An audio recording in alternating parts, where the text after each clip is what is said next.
So what I'd like to do now is turn this over to Justin Rankin. Justin is co-founder of the Hard Media Group. Justin and his partner Derek and I have been working together heading for 2 years. We started working together as a startup, which I normally don't do, but it worked out very well in this situation. Justin's going to talk to us a little bit for the next few minutes about driving leads, actionable leads in the social media space. Because a lot of times you talk social media, but what are actionable leads?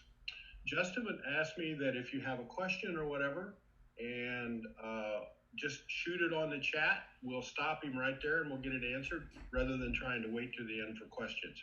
So with that, I'm going to turn it over to Justin. And Justin, what do I need to do to get the screen to you? I can take over. I think, yeah, I can take over. So we're good. You've already given me permission. Okay. All right. Well, guys, as you said, I run a media company focused on social media solutions. So we do everything from recruiting to brand awareness, lead generation, you name it on social media, we are doing it. We are a Facebook Premier partner as of, I guess, technically like last week, which means we have a direct line to Facebook at all times, and we have a weekly meeting scheduled with Facebook. We found out we are running about $340,000 worth of advertising budget for them, so they like us a lot. We're controlling about 50 different pages, and we actually scored about 100% on optimization, which is awesome. But from now on, because we are a partner, every ad that gets run through Hard Media will be optimized to its fullest potential, which is good to know. So we are no longer guessing and trying to process it ourselves. We can go directly to the source, which is very, very cool. With that being said, social media right now is a wild, wild bull, and putting a noose around its neck is very interesting. So I'll dive into some of that and what's going on social media, as well as touching base on the different types of leads that we like. I'm gonna go ahead and share my screen with you guys. All right. Thank God he can do it. I can. Yeah. Now if I can just make this full screen. All right. So everybody, we're full screen. We're good. Yep. Okay, I can't see anymore. So. Yep. All right. So these are the five ways to capture actionable leads. All these are going to be different for the type of business you're in. And being honest, there's probably about 18 different ways to capture actionable leads on social media. These are my 5 favorite. I actually added in a 6th because we really started hammering down on the 6th one. So I went ahead and threw a 6 in there, so I'm giving you guys a bonus one. One of the big things about social media and harnessing the power that you have at your fingertips for free, really, if you do it yourself, is understanding the channels which you want to use. I don't know how many channels you have. Basically 7 major platforms that are getting used for lead generation, and you have probably about 12 different ways of bringing leads in on each one of those. They all kind of cross over into the types, and we say there's about 18 total. The number one and our absolute favorite way of generating leads is through Messenger. So Facebook Messenger is an extremely powerful tool, but it also requires a ton of work. You have to have either someone manning it at all times, or you have to be willing to stop what you're doing to get these answered, because really, we like to say that you have about an hour on Facebook Messenger to get back to someone before they forget that they've messaged you, they're no longer interested, they're with their family, they're at work, those type of things. So you really need to get back to them within the hour. And if you can't do that, it's not going to be a good fit for you. Upside of that is you get to start conversations with all your clients directly. So you can reach out to them, you can start that conversation that you'd have in person, but without having to actually physically meet them. And from there, you can set up appointments. You can actually give them appointment links if you run a service business or like a financial business where you might have times to meet with people. You can actually set that and integrate that into your systems, where they can actually just schedule a time right then and there. to advance that meeting. So, in my opinion, this is the most powerful way, but also the most work dependent way. So once you've got them here, though, you have a big opportunity to close that lead. And I will, with the said, there's always downsides to everything. Not only the time suck that will happen with Facebook Messenger, but also the the wave of people you'll get here will be the highest. But you're also going to deal with a little bit of nonsense. There are people that have more time on their hands than they need, and you'll get a lot of wasted interest or a lot of people wasting your time via Messenger.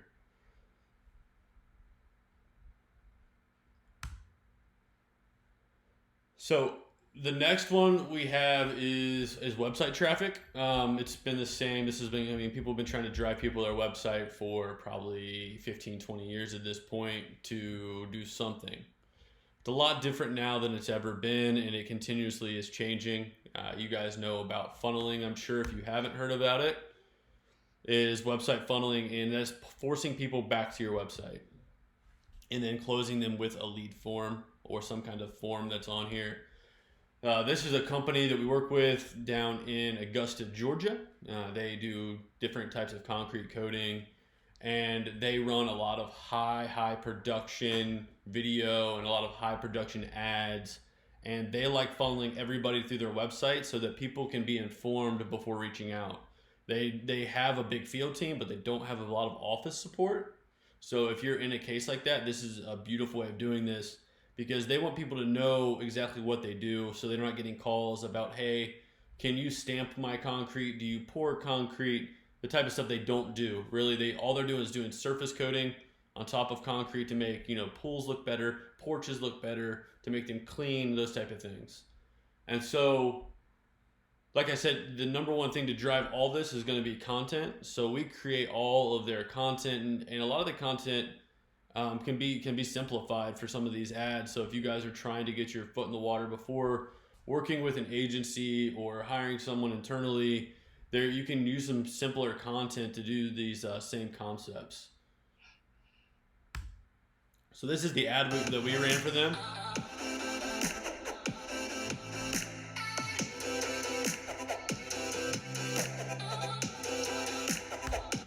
It'll keep going, but you guys don't need to watch the whole thing. Basically, it's a floor in a time lapse from start to finish on how the process goes. There's two reasons for that. One, you get to show the quality of that work, and you get to show the speed and the non-invasiveness of how they do those type of things. So those are like some of the things we can capture on here and drive leads back. And that type of quick hit video is really good for website traffic. The third, and the one that Facebook is being sued for, are lead forms. Lead forms are the best way to have an actionable lead when it comes to having a name, phone number, address, and you can follow up when you want to follow up, or you can even ask them when they would like to follow up. If you want to say, hey, would you like to do morning, noon, evening? This is by far the best way. These people are going to be the most qualified leads, but your volume is going to be a lot less because you're asking your customers to do something. So you're asking them to actually get on here and fill out a form.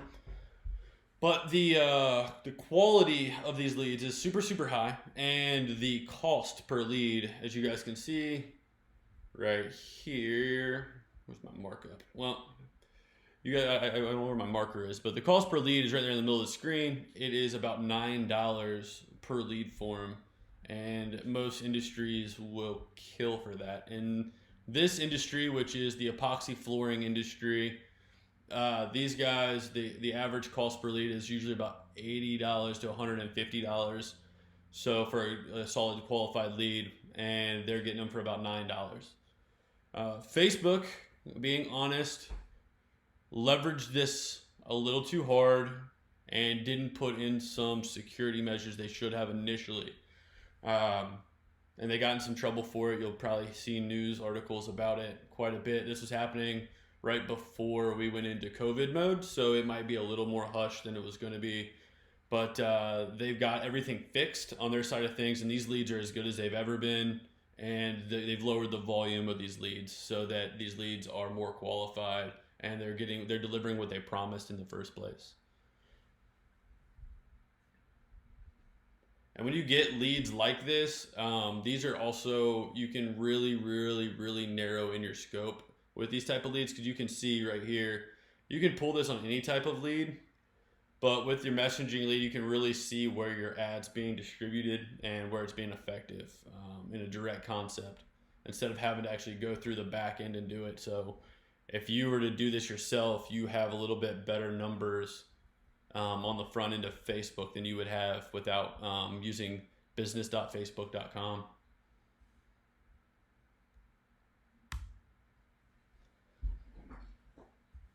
So the next one is content distribution.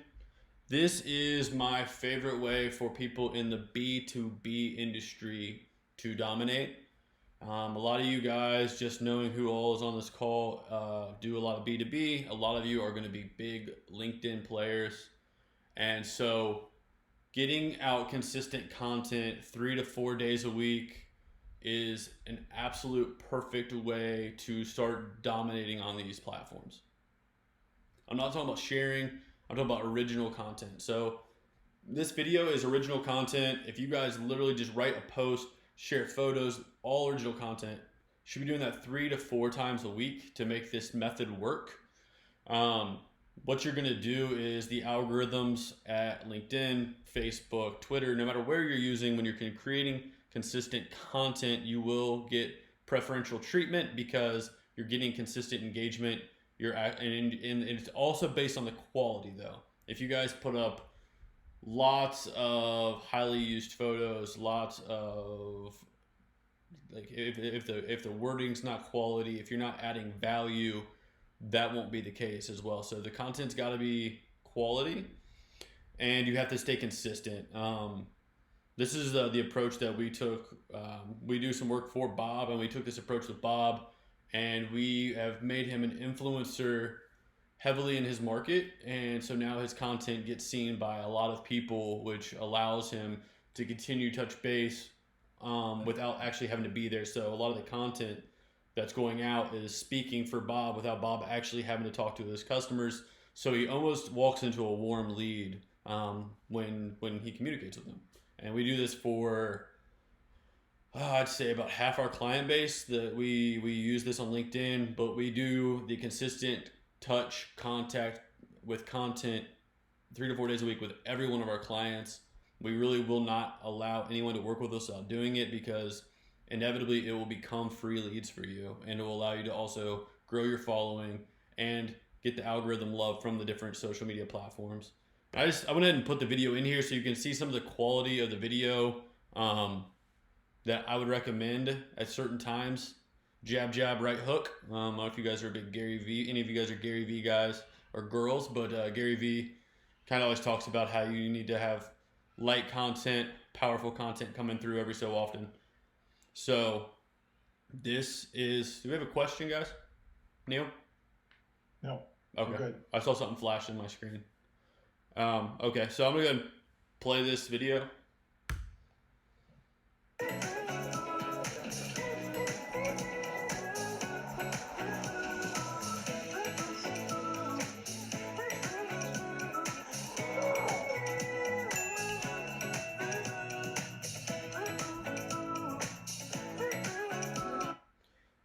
So that is the type of quality we like to see every so often. A high production video, high production post. We created that video for John. I don't know how many of you guys know John over at Appliance Gallery, but we were able to create that for him. And hey, Justin, yep. We have a question from Sue. She said, is this mainly for LinkedIn, or is this for Facebook, Twitter, Instagram as well? All. So when it comes to content distribution, sorry guys, I don't know why that happened. What happened? We're fine. I'm not. One second, I apologize. I had a technical issue here.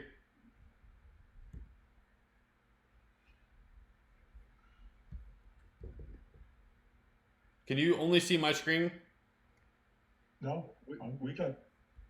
we got your computer screen with the 6 tabs on it, 7 tabs on it. Okay. Mine's not showing that, but I will. I'll keep moving.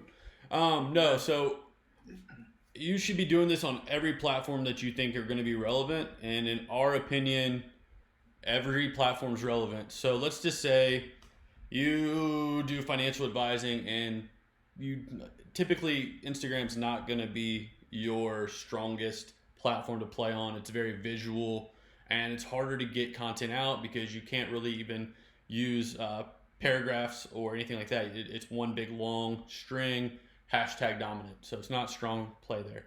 I would go ahead and post on all these platforms. If you're going to create the content, post on all of them. We call the platforms that aren't going to be as effective, it's phishing. You will pull leads and you will pull customers from there, and it doesn't take any time to go ahead and distribute that content. So if you're creating 3 to 4 times a week on LinkedIn or Facebook, you might as well go ahead and put it on the other platforms, Twitter, Instagram. Some of you guys, Pinterest is very relevant. So I would go ahead and do that on all of them. The algorithm is going to work the same way on all those platforms. The more content, the more quality content, the more love you're going to get. So yeah, I would go ahead and do that as well on all of them. But the main priority for B2B would definitely be LinkedIn. I just want to make sure I'm answering that question fully.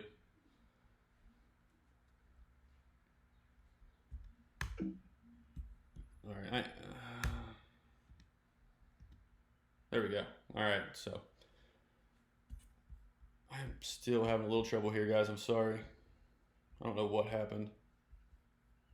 All right. I think I'm going to try to work through it. So this is influencer marketing, which sounds crazy. A lot of you guys, when you think of influencer marketing, I don't know how familiar you guys are with the Paul brothers, Jake and Logan. They're super famous now for becoming basically social media famous and marketing a lot of different products, making millions and millions of dollars. That was the case in the beginning, and now as LinkedIn has become such a powerful tool, and as a whole with the rise of people like Grant Cardone, Gary Vee, these giant influencers in the business world, you're seeing what we like to call micro influencers. I would consider Bob a micro influencer. He's trended 3 to 4 times on LinkedIn. He has a nice following, and those type of things. I call him a micro influencer because of the way he's built his network. We've done this with a lot of different clients, and you can do this with yourself. It takes the previous point of the consistent content creation, and then it adds it in to this follow-up situation. I would like to expand my network. A lot of you guys are probably getting a ton of messages from people you might not know, but would have relevance to your life, that come in here with a message and ask you, to talk, or ask you if they could be of service to you. A lot of the times they are in that realm, so you go ahead and you accept them, and then what happens is they're creating content 3 to 4 times a week now that they've added you, and now you're seeing it more and more and more. Once you engage one time, you're going to see it more and more and more and more and more, and then they're going to continuously do this with more and more people, right? So it's basically like building this giant marketing matrix that is completely interwoven, and it's all done by just creating a nice talking point and reaching out to the people that'll be relevant. If you're in the manufacturing world, you want to talk to controllers, buyers, engineers, process engineers. If you're let's just say you offer a service. Let's say you're a plumbing company or you're a roofing company. Go ahead and look for people that you think might just be in the market. You can find people that just are attached to you in some sort of way, and you can reach out to them as well. And while you're doing that consistent content, you can actually start to become a micro influencer. And after you do that, you get trending a couple times, and it's amazing what it can do for your network.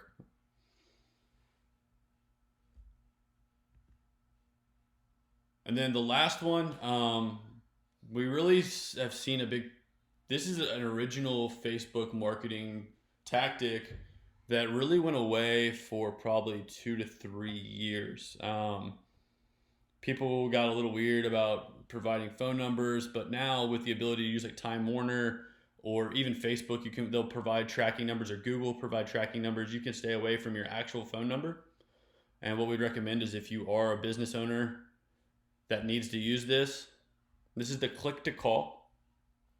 If you are a smaller business owner and you don't have someone managing the influx of calls into your business, you can set up 2 phone numbers on your phone from Verizon. You can do it for $10.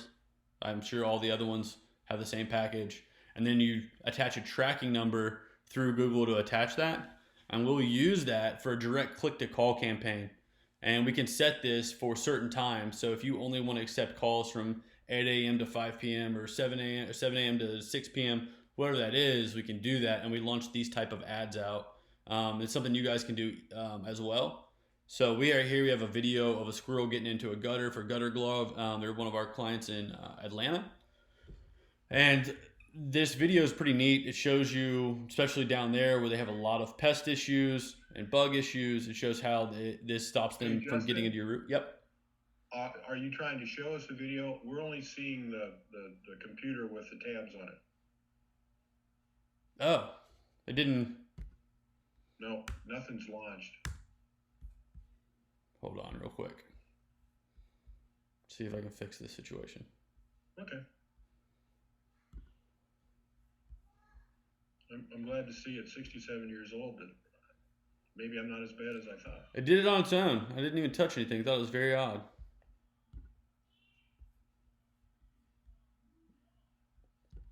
One of the challenges all these platforms are having is the massive amount of people that are now using them and bandwidth. And yes. Try this again here.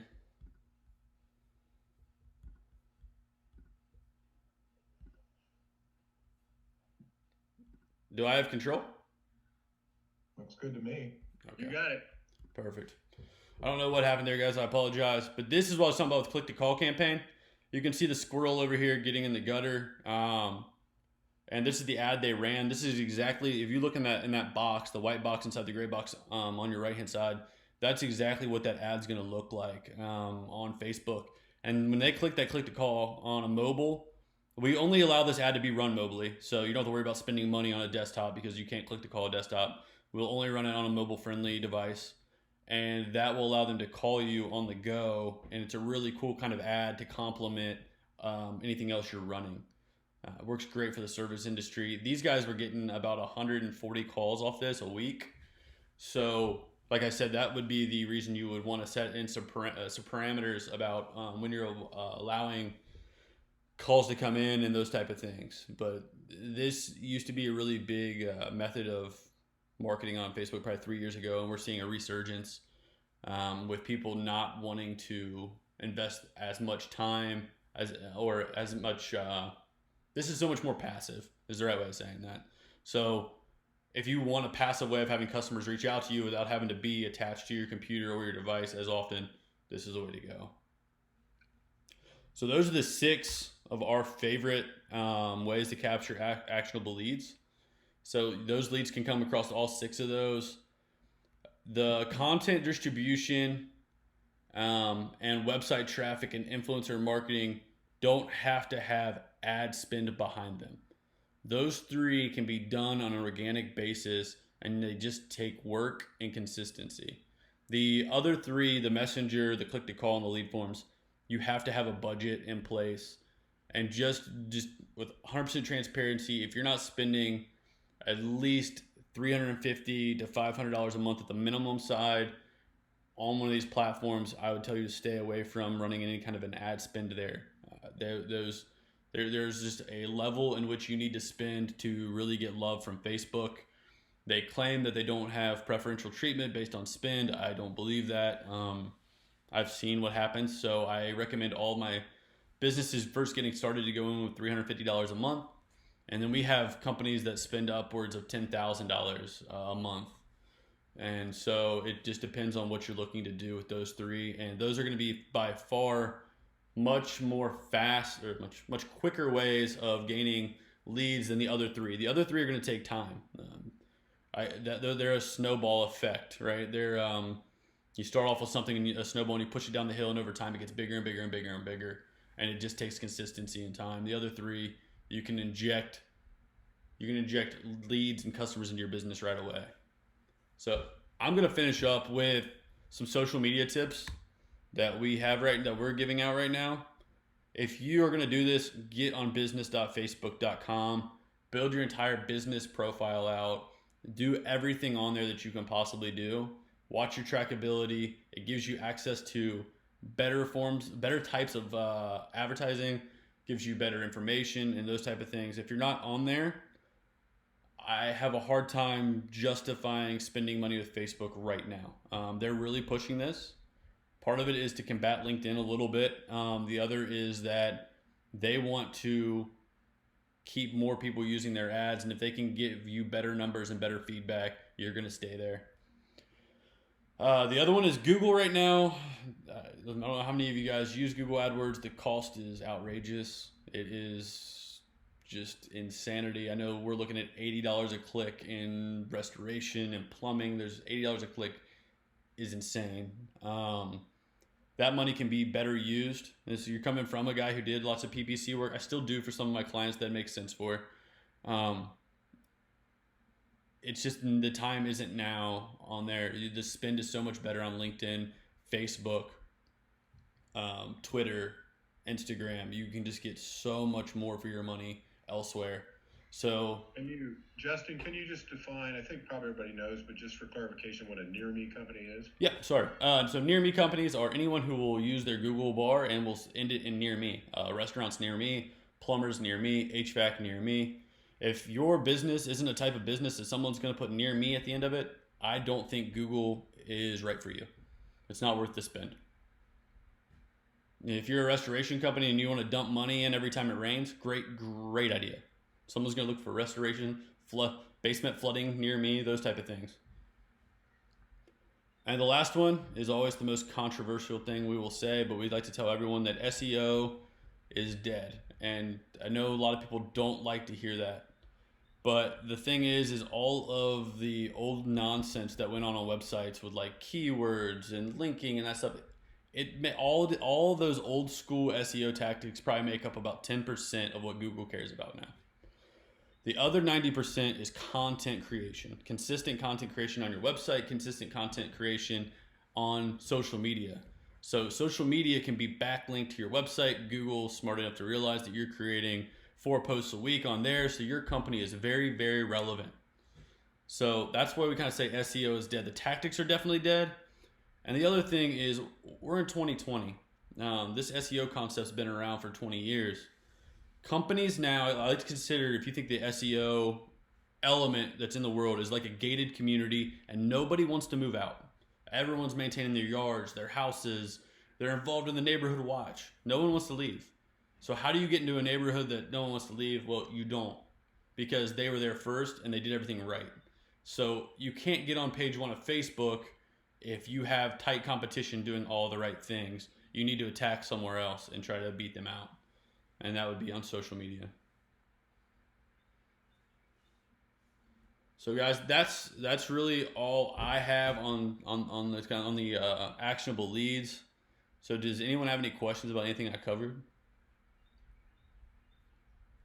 Questions?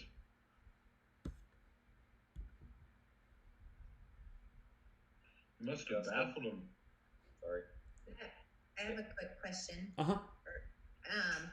So I've always been told that if you're posting on the social media platforms, not to post the same thing on the same day across the board, to kind of stagger them. So if I post something on Facebook today, maybe 3-4 days from now, I can utilize that same type of post over on whatever platform. That's the concept of like overdoing it. We see that a little bit with our customers that may want to post multiple times a day. We might recommend shifting those. If you're posting once a day or 3 times a week, I don't see the point personally. If you're Apple or you're one of these big companies, or like you just have a strong social media presence where you're posting 3-4 times a day, absolutely. I would put Mondays posted Thursday, Thursdays posted Mondays, and stagger those all around so it looks like there's a giant content mix. But if you're dealing with only a few times a week, there's not really, I wouldn't say there's anything behind that. You're just worried about market saturation and people getting bored with seeing like your same content. You could do them throughout different times as well. So an easy way of doing that, if you're worried about it, would be to post on Facebook at 8 a.m., Instagram at noon, LinkedIn at 5 p.m., and stagger those posting times too, in case those people missed it in the first place. And I'd also say most of your audience probably isn't going to be on all platforms all the time. That's the other thought behind it. Generally, I can tell you by who the type of people are, generally the platform they would be on. Everyone here is probably on LinkedIn. And then I would say you're trending towards almost 70% of the users on Facebook are female right now, and the same exact opposite for Instagram. And they said that's, well, being a male, that female are more interested in words. This is the psychology behind it and the intellect behind what being able to post. And men are more visually, just they look at pictures. And so that's the kind of the psychology behind it. So if your target market lies in one of those two, you're not going to probably have as much like crossover as you think you would. I would say not as many people are on all platforms. Justin, we've got a couple of chat questions. Katie asked, do you have suggestions for the type of post, video, still ad, etc., per week? Yeah. So technically it probably doesn't matter, but I wouldn't waste more than one video per week ever. And I think you can get away with posting video bi-weekly and then using a lot of static content. There's ebbs and flows in what's popular on a given platform at a given time. So right now, video is strong again. I know even Bob can tell you 2 months ago, probably around Christmas time and such, it wasn't. We were pushing way more static content at the time for a lot of our clients because it was more effective. People were being saturated with video. I would try to get a video out though at least once a week to once every other week if you're going to make a strong push.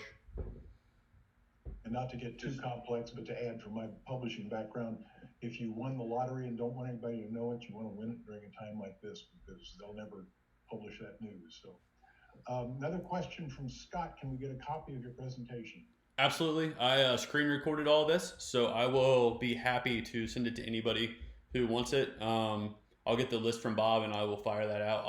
What I'll probably do, if it's okay for everybody else, throw it on YouTube and unlist it, and then you guys have the link. If that might be the simplest way for everyone to share it.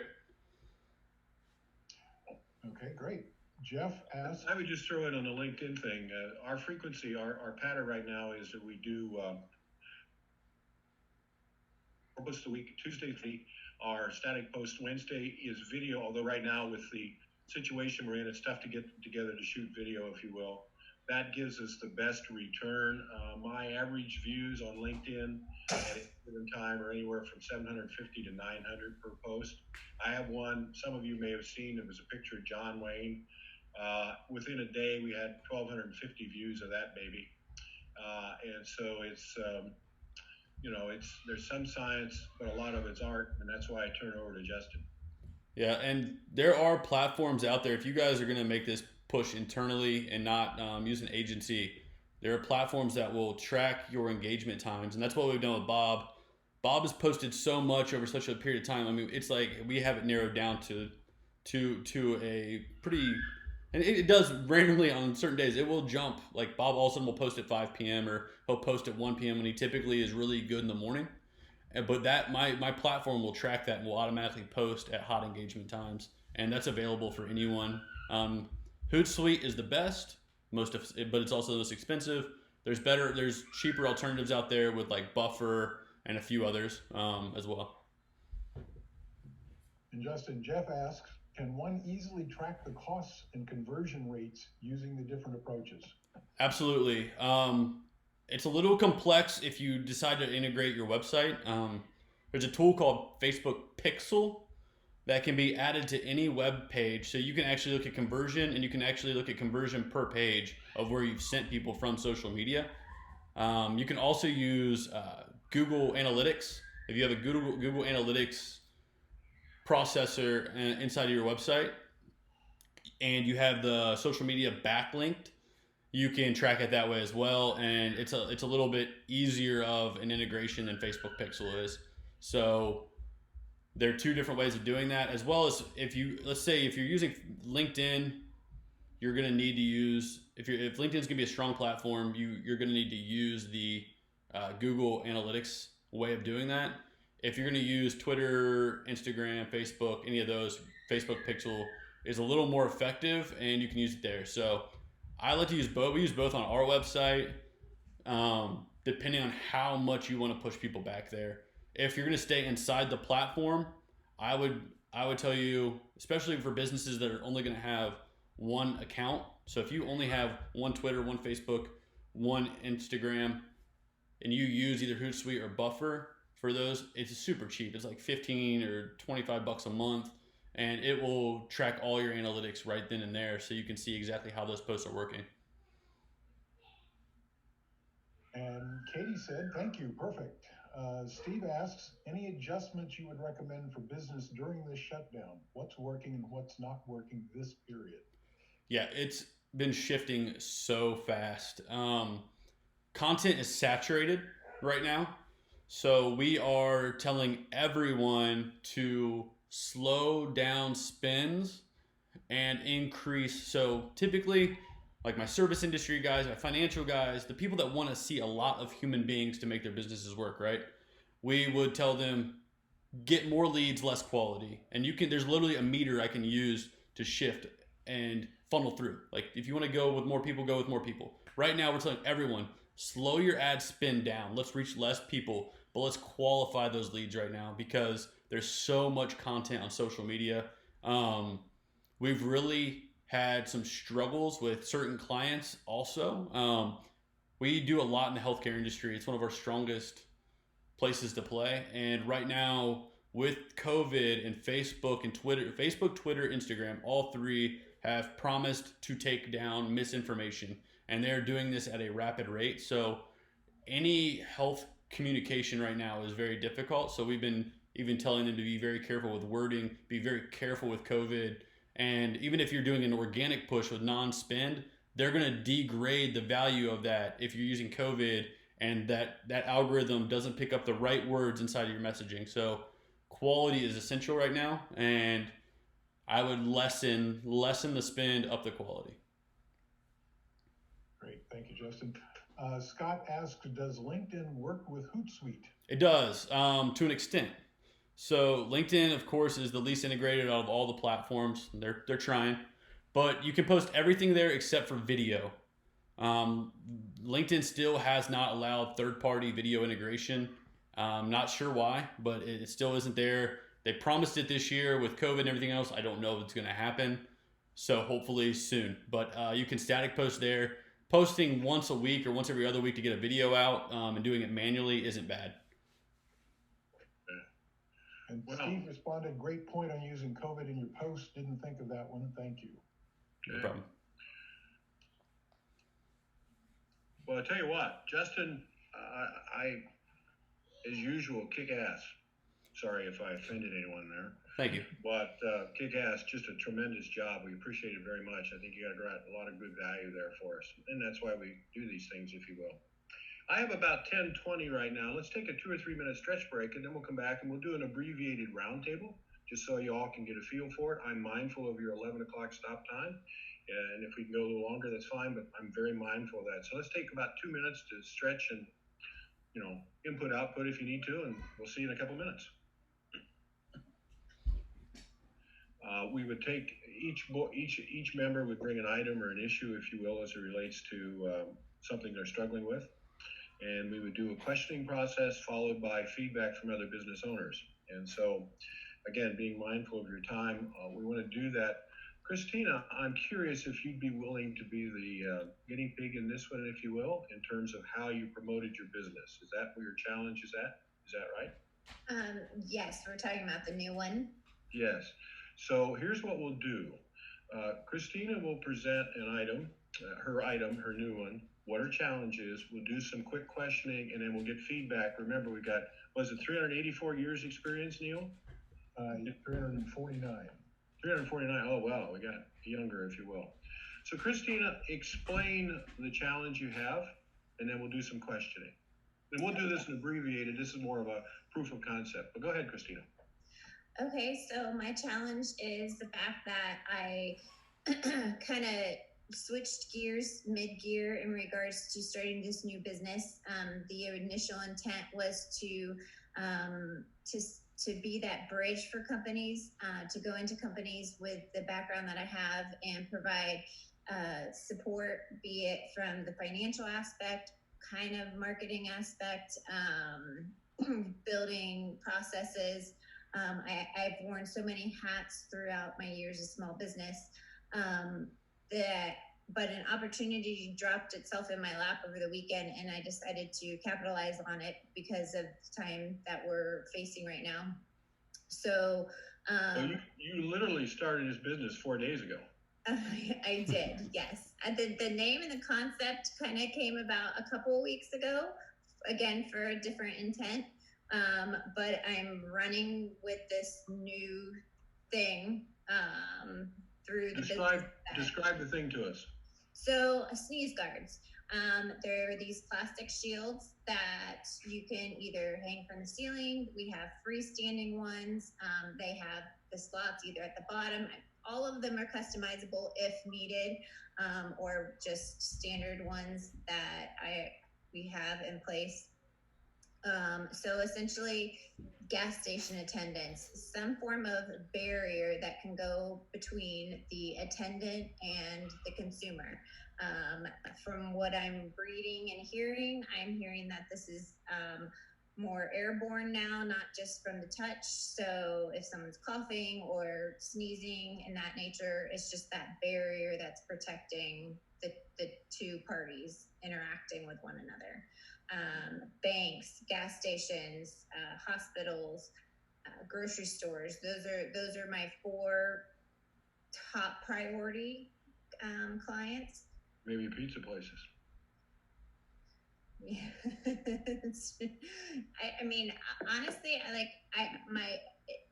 I'm on information overload because I am trying to put this out there in such a fast manner and connect with people.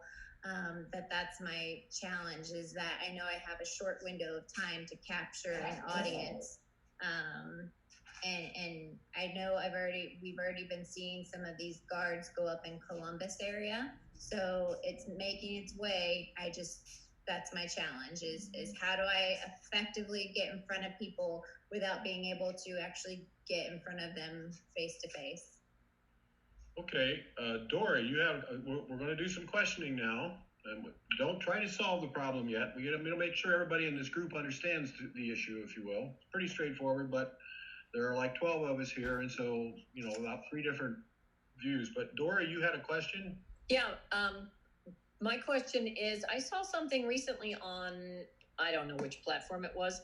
They were showing almost like a box with a cutout in front of it, similar to like a case that you would display a toy in.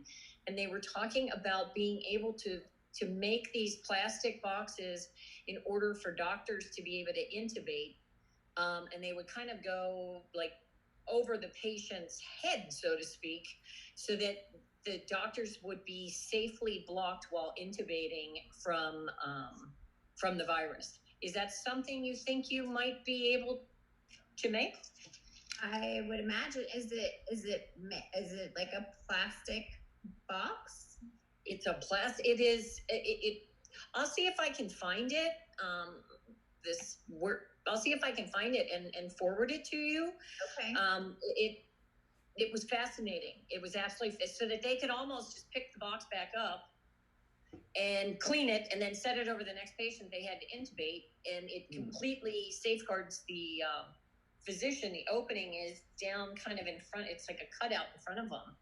Yeah, absolutely. I mean, the manufacturing company, the plastic company that I'm working with is up in Troy, and they've been around for, I think it's been at least 80 years. So, they work with billion-dollar contracts across the globe. So I don't have any issues or hesitation thinking that they wouldn't be able to produce something. Okay. So any additional questions for Christina? The focus here is, how do I get the word out? How do I get the word out relatively quickly? Questions from you folks?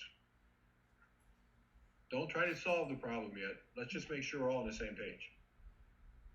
Christina, one of the things that pops into my mind, and it's kind of my focus in all conversations with business owners about marketing questions, is who's actually the decision maker that you need to reach? So I'm learning that as I go, since this is a completely different niche than the security industry. And I have that nailed down on who that specific person is, by the age and occupation, and I mean, very detailed. With this, I haven't fine-tuned that. I mean, obviously for gas stations, it's going to be the gas station owner. And I do have a feel for what that market person is. Grocery stores, especially if I'm trying to go large scales and or hospitals, I'm not sure. Okay. Additional questions for Christina? Scott, you had a question. You want to just voice it out? You're on mute. Yeah, hi, Christina. Well, the one thing that I was thinking, and I'm not an expert in this field at all, it's completely out of what I do, but I know a lot of the restaurants and probably grocery stores work with certain contractors, like when they remodel. Mm-hmm. Something tells me that they're really relying on those people right now. If you could get to them with your protective gear and then they could do the install, I would think that could be like a fast track for you guys to get into some big deals. So. Okay, I honestly never even thought about approaching it from that aspect. I mean, we work with contractors, again, on the security side of things. I wouldn't have thought about them possibly being a go-to person for this. So yeah, I just know some people that, like, let's just say Wendy's is a big client. I mean, there's companies that Wendy's will remodel all their stores in Ohio, and this guy will, like, or these companies will kind of do it all and just run the whole project and do it store by store. And my gut tells me that these big, Kroger's and Wendy's, and I would think they really rely on these people. But of course they're going to have employees of their own that are big decision makers too. So it's right. just kind of maybe a different channel to kind of look at potentially. Not bad. No other questions? This is Dan. Can you hear me? Yes. Yeah, sure. Okay. I can't see if I'm on there or not now. Yeah, you are. Okay, good. Yeah, I don't know. Maybe you saw this yesterday. But there was, I think it was Fox Business News, or it could have been Fox Regular News. But if you go back, there is a guy that I think is in, I don't know, but he has like almost like a DLM store. And they were talking about what you are talking about. There's a good piece on that about putting something that will protect his employees at the cash register. In other words, something that will, because they are within that 6 feet. Right. And with Whole Foods having the big thing that went on yesterday as well, because there was a lot of striking and everything, and it's because of that very issue. Those two were really current that I would imagine you'd be able to go DLM and just show them that you can help them. Okay, that's, I don't know why I always forget about DLM. Well, we seem to have shifted to the advice side, so let's just. I'm sorry. No problem. Steve, did you have a comment, Steve? No, I had a question actually. For Oh, good. Great. So, as far as turnaround time, how long does it take somebody if they say I need 35 of these? How long can you fulfill those orders? What are you seeing? A week turnaround time to get them produced and. I'd like to ask a related question. What's your capacity to do it? I mean, if you can do a week for 35, if you had 35,000, how long would it take? And the reason I ask that is because there's this little convenience store company up the road called Speedway. That's the biggest in the country. Right. And you land a contract with them and you can be pretty busy in a hurry. Yes, no, I do agree. And I think that's what I love about the manufacturing company that I am partnering up with, because they are used to a production such of that nature. So I think I'd be looking at more, I'd have to talk to the guys running it, but from what I've talked to them already, it looks like probably about that 2-week turnaround time in regards to getting them manufactured. Okay. The reason I ask that is because that really kind of focuses on who you talk to. Because Right. if you can't produce that volume, and it's the same thing they're dealing with now with all of the face masks and the machines and stuff, is the capacity to get the work done. Yeah, Yeah, the I've got capacity I'm not worried about, honestly. I've got a client right now that's a polycarbonate extruder that's running 24/7 making face mask material. Yeah. Good timing. Okay, so far we've got some feedback from Scott saying, look at those contractors that do this kind of work. Okay, and I think to some degree, Dory's saying maybe look at a different market. Might not be the right time, and I'm not criticizing that, but based on where you're at. The third one. So, do we have any other feedback for Christina? Yeah. Surprise, I'm gonna bring up social media, but Facebook is giving away $100 million in ad spend. They're calling it ad forgiveness. And if you are approaching COVID or trying to find solutions to COVID or helping people in this process, they're prioritizing those people with that ad spend. So I would reach out to Facebook and see if you can qualify for some of that. And then I would run ads on Facebook, hopefully for free. How do I go about I can give you our contact, and she might not be able to help you, but she can provide you with a contact. And I will, if I get your contact information, I will do that. Yes. Yeah, I can shoot it. Okay. Chat box. That will work. Becky has a question. She said she was away, but does your product differ from anybody else's product? Something out there? Is there something unique about it? In regards to the ones who are providing, I mean, no. I mean, plastic is plastic.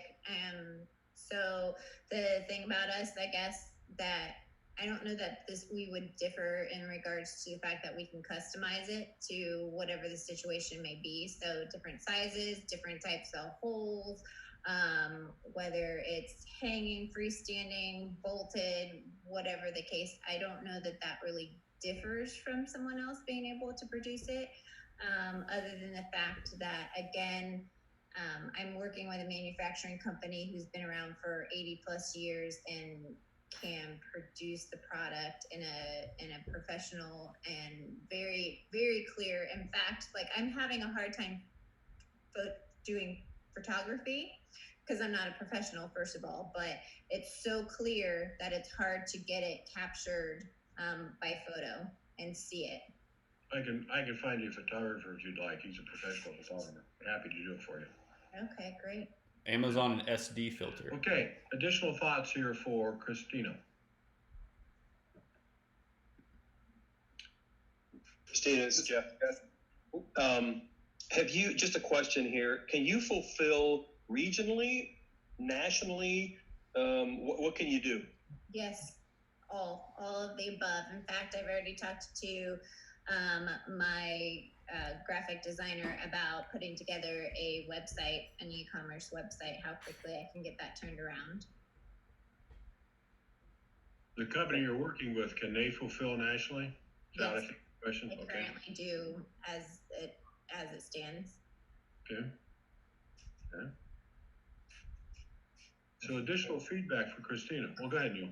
I was going to say, if you get any kind of broad exposure, and sometimes, as Justin knows, sometimes the word spreads virally, and all of a sudden you're getting lots of orders. Do you want to, or can you do global? If all of a sudden this takes off in Turkey.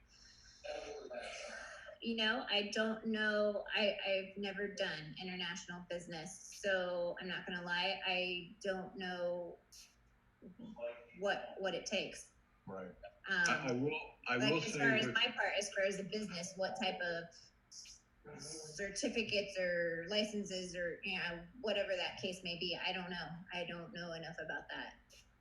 One of the I have a couple clients that ship internationally, and they're very, very, very challenged right now, just because of the COVID and shipping and that sort of stuff. So, my sense would be my recommendation, which I'm not supposed to do. I'm the facilitator here, but my recommendation is to stay domestic as much as you can. Okay, and then that's good advice. If I may, are you primarily looking in the short term to be COVID focused, to come up with solutions for what we're facing now?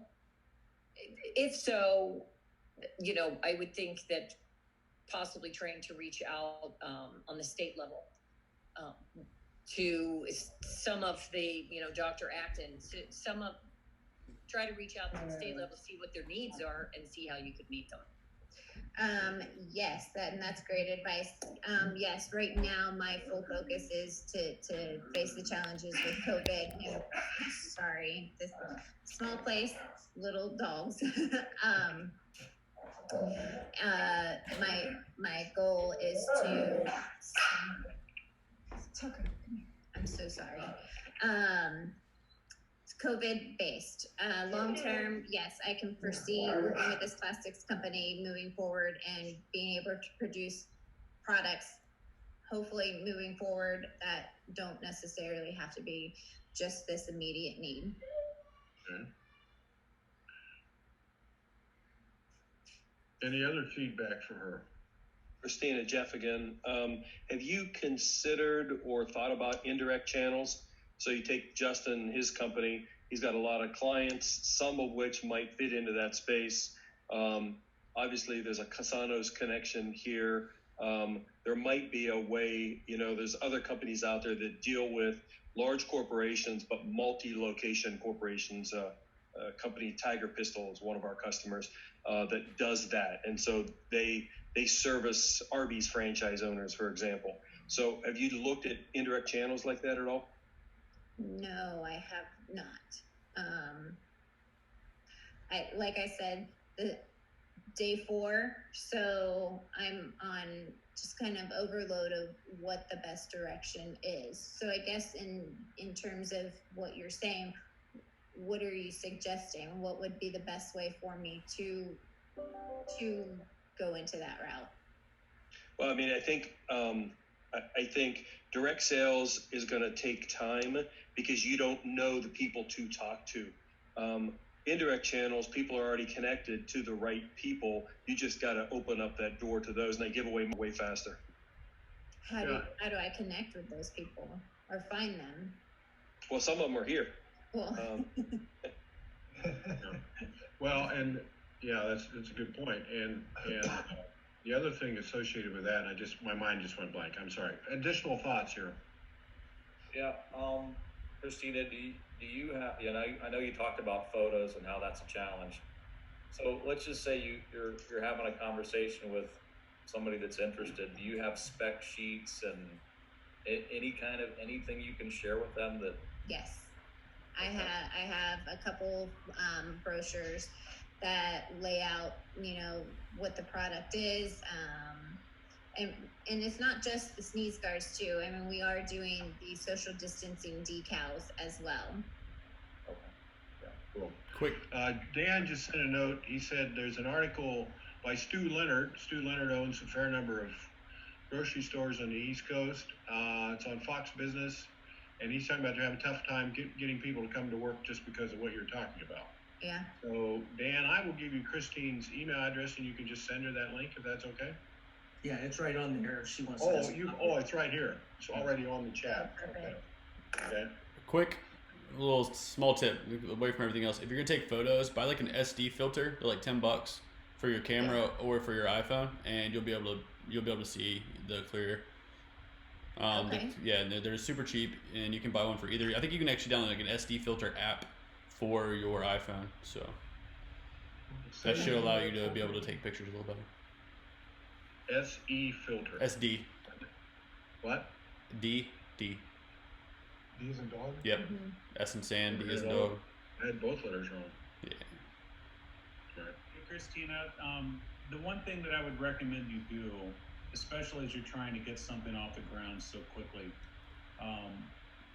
you really need to take some quiet time and document your story and your product. What is your message out to the market?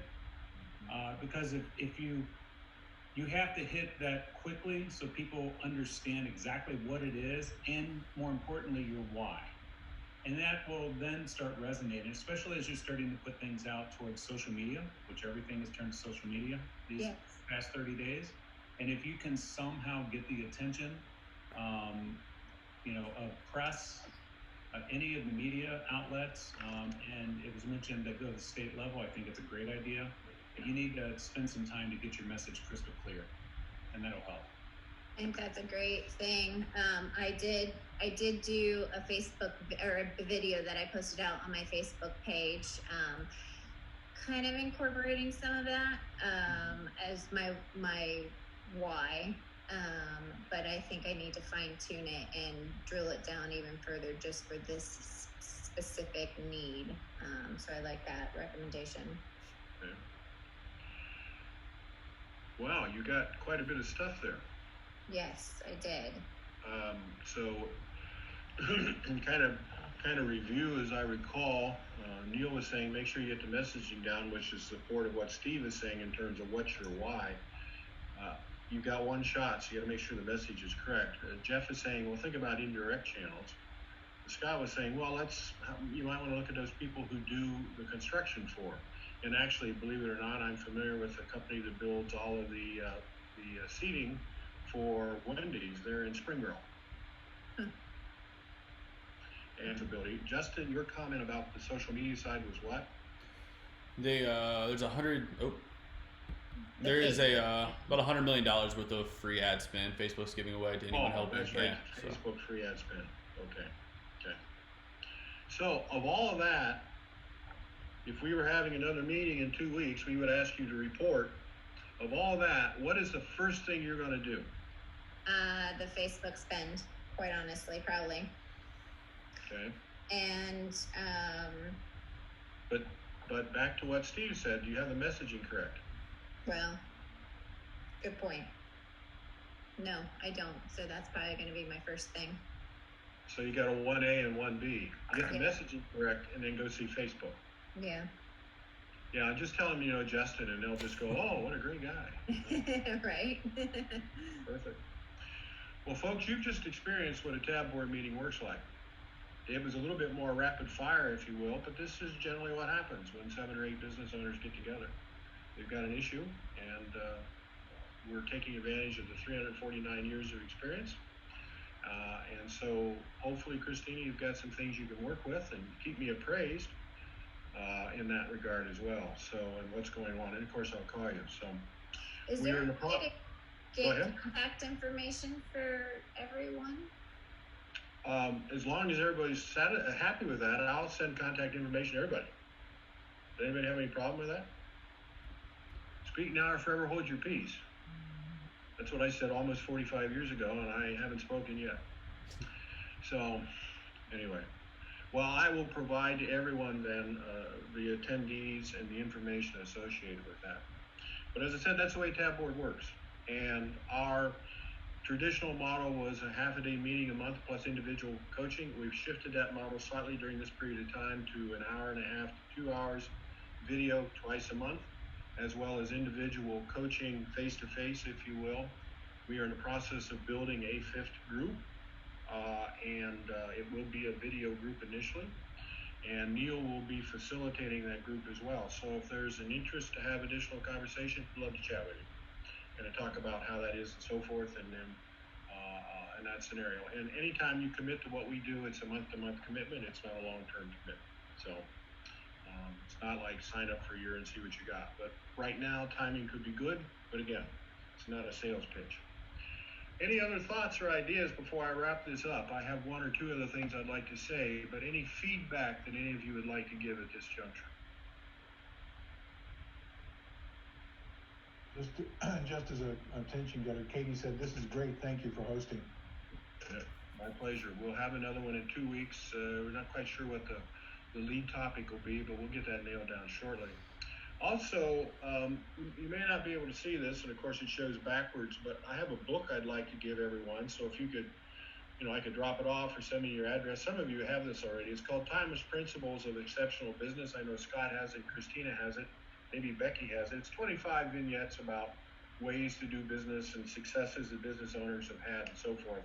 And so for those of you that don't have it, if you can shoot me your email address, not email address, but physical address, I can certainly drop it in the mail to you in that regard. So we've covered a lot of ground in the last 2 hours. Yes. Just want to say thanks to Justin. I know I was in and out a lot, so I apologize for that, but the information I was able to gather was awesome. And best of luck to everybody. Christina, keep moving forward. Yeah. Thank you. So 2 things that you can control. As a wrap up, there's 2 things that you can control. In this whole world that can be controlled, there are 2 things you can control. Number 1 is your attitude. You control your attitude. Regardless of what Fox or MSNBC or whatever, you control your attitude. Point number 2 is you can put the work in. Don't become paralyzed by the fact that all this is happening. Oh, geez, what should I do? 1 foot in front of the other, take it a day at a time. What's the old cliche? How do you eat an elephant? A bite at a time. I'm not sure why in the hell I'd want to eat an elephant, but anyway, philosophically, that's where we're coming from. You can control your attitude, and you control the work that you put in. So let's be very focused during this period of time. If there's nothing else, I want to thank you very much for participating. I promised to have you out of here by 11, and it's 3 minutes to 11.